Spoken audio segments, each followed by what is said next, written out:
Предизборно или не, премиерот Груевски најави нов закон со кој на земјоделците ќе им го признае стажот во периодот од 1978 до 1988 година.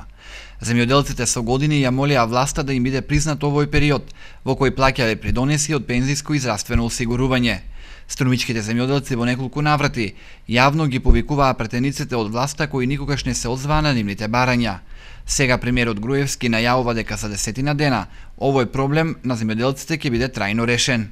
Тој проблем ќе биде решен или на првата или на втората седница на владата, веројатно на првата, ќе биде предложен закон со кој што ќе се реши проблемот на овие земјоделци за нивниот стаж од 78 до 88 година, така што ќе им биде решен проблемот со стажот за пензиско осигурување и брзо ќе дојде во парламентот. Значи, ако помине брзо на седница, очекувам некаде во наредните 10 дена да се најде во парламентот на Република Македонија и со тоа трајно да се реши проблемот на оние земјоделци кои што имаат проблем со нивниот стаж по законите од 78 до 88 година.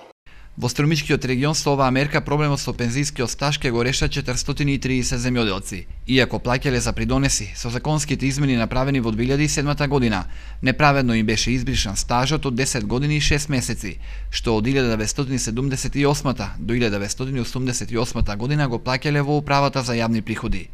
Земјоделците неколку години поред се жалија дека не може да остварат пензија заради укинатите години, а државата не сакаше да им ги врати парите што ги плаќале, како што е практика во западните земји. Со донесувањето на законот на ниво на државата, проблемот со пензискиот стаж ќе го решат 1200 земјоделци.